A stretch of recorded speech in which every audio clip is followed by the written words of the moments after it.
we finally got our hands on one of the two new M models. Maybe starting with kind of my favorite topic, design. We put the chubby one on the scale, and I think, yeah, the word chubby fits perfect to the car. So it's basically a new engine.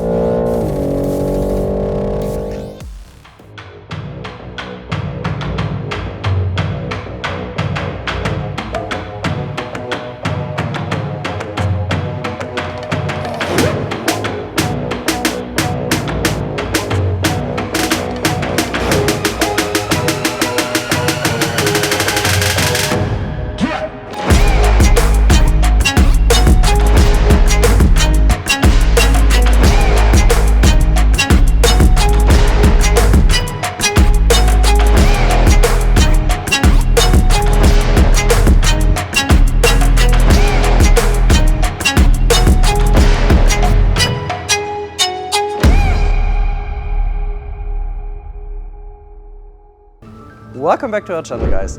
As you can probably see in the background, we finally got our hands on one of the two new M models, meaning the M4 Competition. A few weeks ago we already had a look at its smaller brother, the M440i, and today it's gonna be about the big boy. So we're gonna split it up in 2 episodes again. First episode will be mainly about the stock car. So we're gonna put it on our dyno, measure if it actually got the promised 510 horsepower, a little bit more or less. And of course we're going to the Autobahn and measure the car 100 to 200.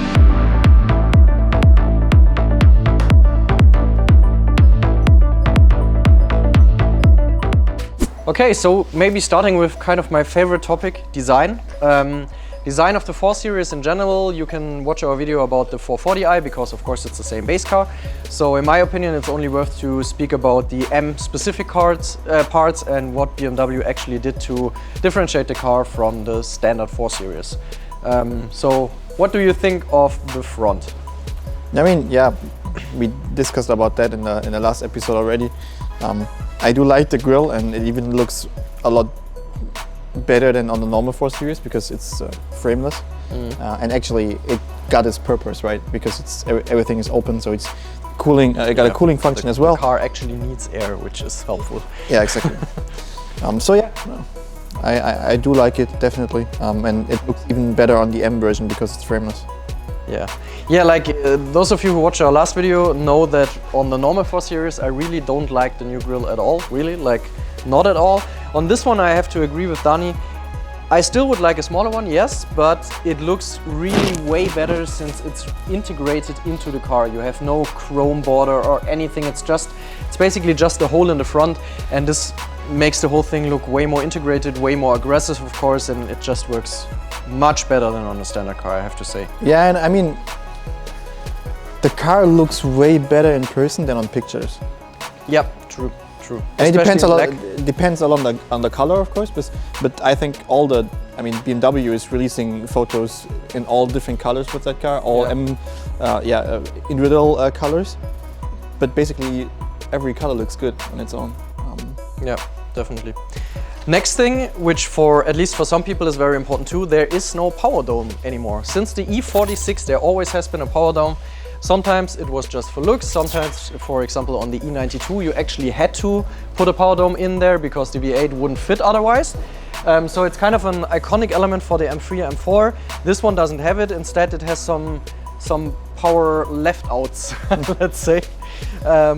I think it's a new element. It's brave to change it since it's an iconic element all the time. But the whole complete design of the car is brave. Exactly, so why keep some stuff if the whole car looks completely different anyway? And you have to say it works. It's different, but it's not ugly in any way. Looks good. Yeah. Let's not talk about the side view, because we already discussed in the M440 video that we don't really like it that much. So let's have a look at the rear. What do you think? Yeah, I mean, definitely looks like an M car with the quad tip exhaust. Yeah. Looks quite brutal to me. My only problem is that it doesn't really look like a BMW on the first view, but it's not an ugly rear end by any chance. And coming back to the looks different in person than on pictures stuff, what I personally didn't see on pictures is that my fist fits in here. Like on pictures it looks like the standard size for BMW M exhaust, but Those are huge. They are really, really huge. Some serious exhaust tips, actually. Yeah, and combined with the actual pretty decent sound, it's okay to have them this big, in my opinion. Yeah, while we're at the back of the car, let's do a short sound clip. Let's have a listen, because for a stock OPF fitted car, they didn't do a really bad job, I think. Yeah, I mean, we have to mention that this is an European spec car, of course, because we are in Germany. So the US version might be a little bit louder, but it sounds pretty decent for what it is. Definitely. Let's have a listen.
As you have seen just now, we put the chubby one on the scale, and I think, the word chubby fits perfect to the car.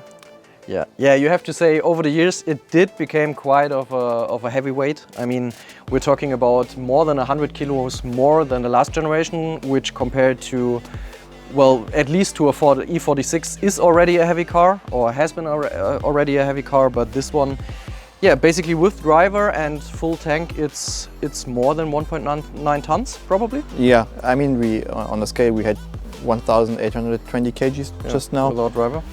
Without driver, so pretty sure you're looking at 1,900 kgs with driver. Yeah, so it's not a lightweight car, but on the other hand, it's not really a surprise, because a few weeks ago we had the M4 40i, same base car, and it's also over 1.8 tons, so you had to expect this, basically.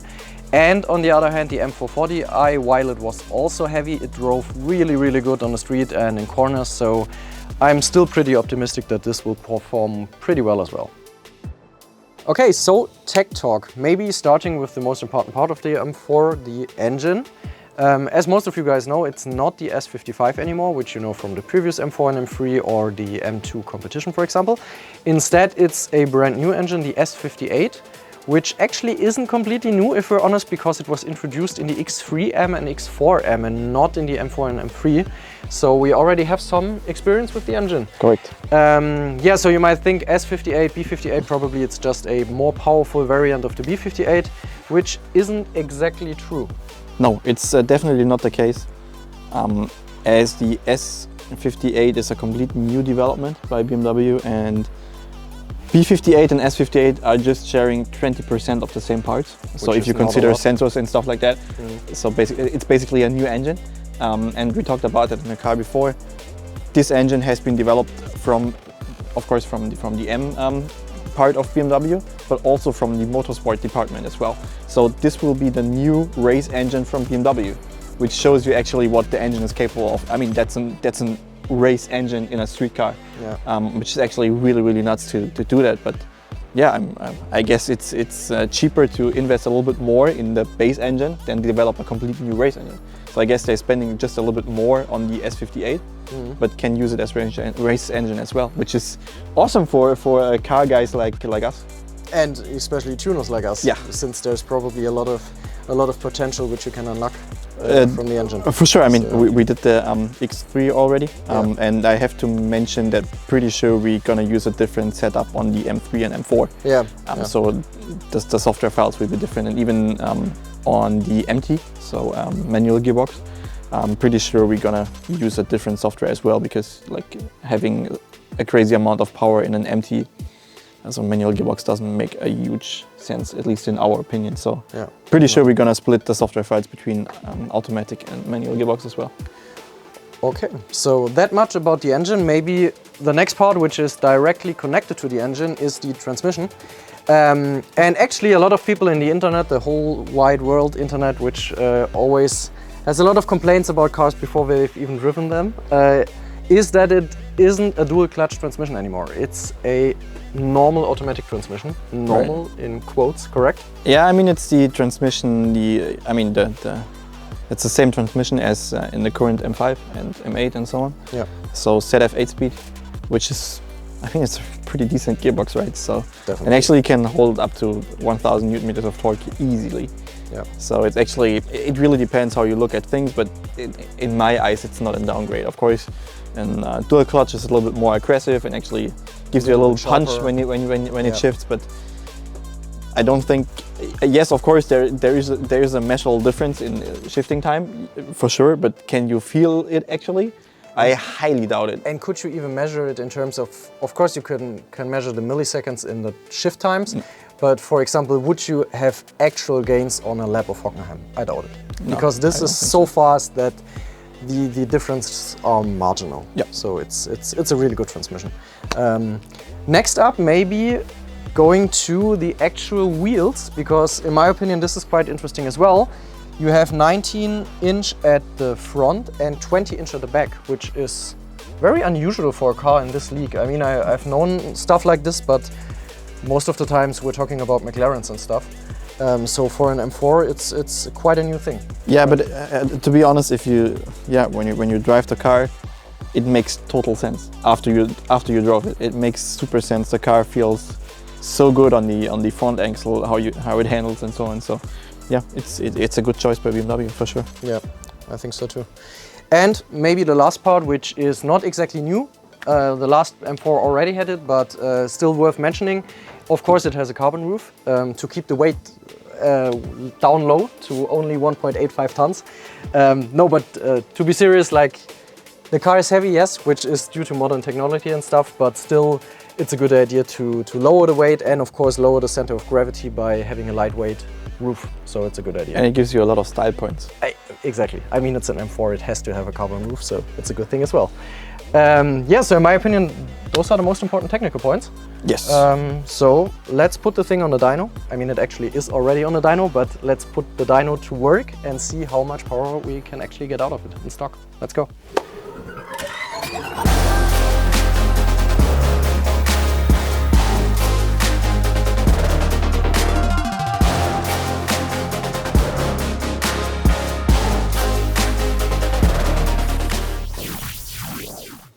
Welcome to our dyno with the brand new M4 Competition with the automatic gearbox. Yeah, competition version is always the automatic gearbox. So 510 horsepower claimed by BMW and 650 Newton meters of torque, while the automatic transmission is claimed with 480 horsepower. Yeah, I think we talked enough about the engine. Let's walk over to the screen and see if actually the car got the promised figures, a little bit more, a little bit less. So we measured the car 5th gear, in dyno mode of course, 542 horsepower, 669, 670 Newton meters of torque. So pretty much spot on, I would say, a little bit more than claimed, but totally fine. It's like in the 5% tolerance, so no issue at all. I mean, you can be quite happy to have a little bit more performance, right? And yeah, a little bit more torque than claimed, but still in total okay area, I would say. So car is spot on and in a really, really good shape. If you have a look at the curve, it looks really, really awesome. You have basically all the torque curve is really, really impressive. You have basically full torque at 3000 RPM, a little bit earlier, 2500, and basically until red line, yeah, around 600, 580 Newton meters of torque, and power it picks up the RPM so nicely. Max power at 7,000 RPM for a turbocharged engine is really, really impressive. And we would like to show you another thing. A couple of months ago we had an M4 F82 on our dyno competition as well, so 450 horsepower claimed in stock. I will load the chart now in the background from the F82 so we can actually compare it. So you can see in the background now, so the thick line is M4 Competition new, thin line is stock F82 Competition. Basically you have so much more torque all over the RPM range and also a lot more power all over the RPM range. I mean, the S55 wasn't a great engine, same here, basically full power at 7,000 RPM. Yeah, we revved the car a little bit higher, so the F82 we revved to 7,400 on the dyno. This one we stopped at 7,000 RPM, as you can see here, but actually there is not much happening anymore above that area, so that should be comparable. So it's really, really impressive how much more power the new one got already in stock if you compare it directly to the old one, and the old one was already kind of impressive.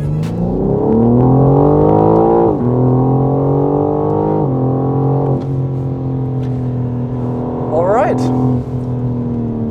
driving the new M4 in stock. I drove the car already for our outside video shots earlier today. But you didn't. No. So this I drove it on the dyno, but that doesn't count, I guess. Yeah, that doesn't really count. So these are your first meters on the actual road. What's your opinion? Grip level is really, really good. Actually, tons of grip. And it actually doesn't feel that heavy on the street. Yeah, right? Yeah, it feels very light. It's like for an over 1.8 ton car, this is really not heavy feeling at all. No, which, no. in my opinion, comes down to the fact that you basically have zero body roll at all. There's just none. Like the only thing that moves is your body in the seat, but except for that, it feels like going straight all the time. It's crazy. What do you think about the engine? It's great. If you compare it like one-to-one to the S55, this one feels more like a race engine, as it picks up the RPM really, really nice. There is no heavy boost punch or something like that. It's really, really smooth, which is perfect if you, yeah, I mean, it's a perfect track engine. You know? Yeah, I mean, you can feel it. Like the S55 from the previous M3 and M4 was also a great engine, but it was kind of hard to drive sometimes, since it had like a power spike very early on, and if you didn't know what you were doing and ESC has been turned off, it could get quite fruity. But with this one, I think it's more similar to the B58, but of course just way more powerful in every situation. It's just a great engine. Yeah, and the handling of the car is simply great. To me, the handling is even more surprising than the new engine, to be honest. Yeah. Even though everyone's talking about the new engine, of course, as it always is the case for new M cars, but the handling is crazy. Like earlier, when we were shooting for the outside video stuff, I thought, okay, let's try to put it DSC off, straight line, and do a little burnout, but there's no chance to do it.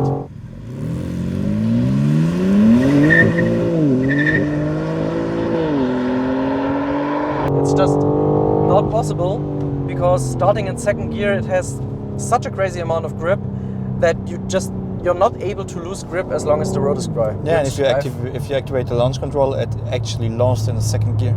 Yeah, but even if you try to be a jerk and like give it full throttle in first and then shift, it doesn't matter. It has, starting in second gear, it has 100% grip, which is, I personally never experienced this in a stock street car. So yeah, I mean, you guys can hear it, like you can have different opinions about the optics of this car, but in terms of driving behavior, it's just a huge step over the previous F82 generation, which already was a really, really good performance car.